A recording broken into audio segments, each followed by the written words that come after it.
Don't tell me what you value, show me your budget, and I'll tell you what you value. So I try to be mindful, at all times, of what a difference a small human gesture can make to people in need. What does it really cost to take a moment to look someone in the eye, to give him a hug, to let her know, I get it. You're not alone? Rules for happiness, something to do, someone to love, something to hope for. Immanuel Kant.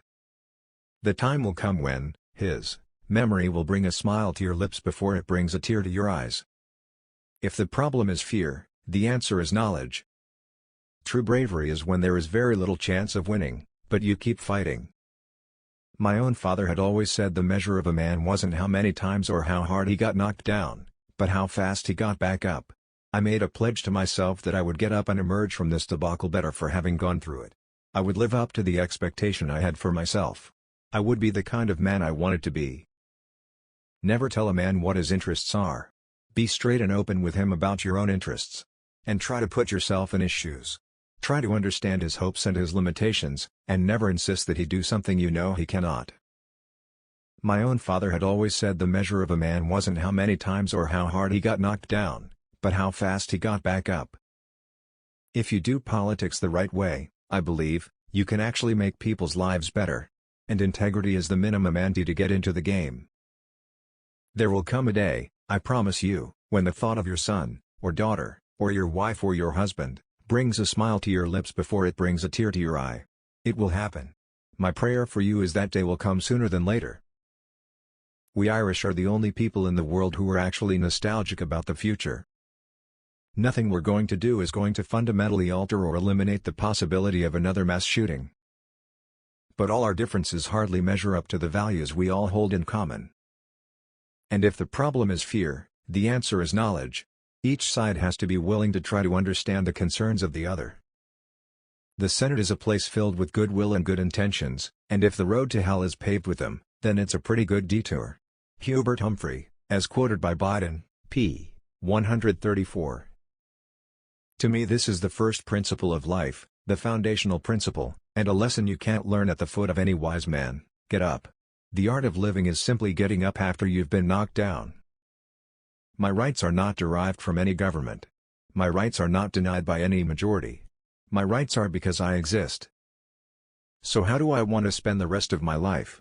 I want to spend as much time as I can with my family, and I want to help change the country and the world for the better. That duty does much more than give me purpose, it gives me something to hope for. It makes me nostalgic for the future. I wasn't built to look the other way because the law demanded it. The law might be wrong. Israel has no better friend than Joe Biden. History says, don't hope on this side of the grave. But then, once in a lifetime the longed-for tidal wave of justice can rise up, and hope and history rhyme. This can happen again. This is happening in other parts of the world now.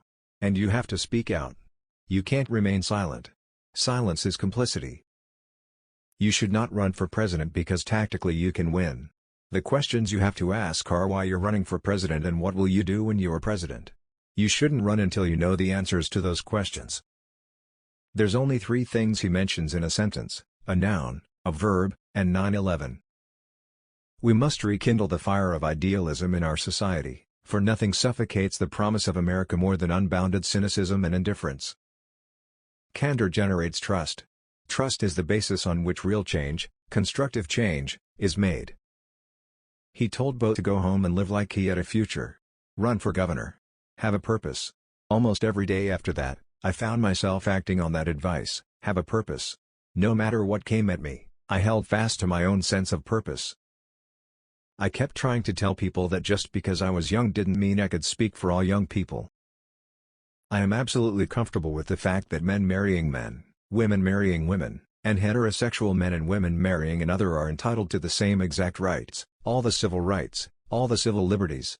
And quite frankly, I don't see much of a distinction beyond that. One of my colleagues in the Senate, Daniel Patrick Moynihan, once made this simple but profound observation about us Irish: to fail to understand that life is going to knock you down is to fail to understand the Irishness of life. Rules for happiness: something to do, someone to love, something to hope for. Folks, I can tell you I've known 8 presidents, 3 of them intimately. Senator John Stennis, The civil rights movement did more to free the white man than the black man, it freed my soul. The more people learn about them, Barack Obama and Hillary Clinton, and how they handle the pressure, the more their support will evaporate. A man I'm proud to call my friend. A man who will be the next President of the United States, Barack America. I got tested for AIDS. I know Barack got tested for AIDS. There's no shame in being tested for AIDS. It's an important thing. I promise you, the President has a big stick.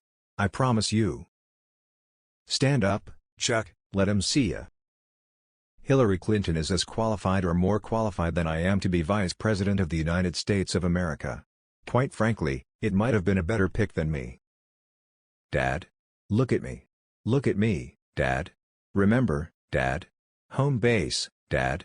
Home base. What he was saying was, remember who you are. Remember what matters. Stay true to your ideals. Be courageous. Then headed off separately to face their days, as I suppose thousands of husbands and wives all over the city did every morning. I just turned and looked at my dad for an explanation. Joey, it's simple, my dad told me. They love each other. You know, Joey, Uncle Ed would say, there's no accounting for horses' asses. Can happen again. This is happening in other parts of the world now. And you have to speak out. You can't remain silent. Silence is complicity. The only way I survived, the only way I got through it, was by staying busy and keeping my mind, when it can be, focused on my job. The conservatives could sneer about social engineering if they wanted, but I thought that most people believed as I did that government should embody our best hopes and lend a hand to people who were struggling. We should not let this disease take over our entire existence. He told Bo to go home and live like he had a future, run for governor. Have a purpose. Somewhere along the way I had begun to look up to my own sons. Never tell a man what his interests are. Be straight and open with him about your own interests. And try to put yourself in his shoes. Try to understand his hopes and his limitations, and never insist that he do something you know he cannot. It's really just about making the effort to make a personal connection. Now, people when I say that look at me and say, "What are you talking about, Joe? You're telling me we have to go spend money to keep from going bankrupt?" The answer is yes, that's what I'm telling you.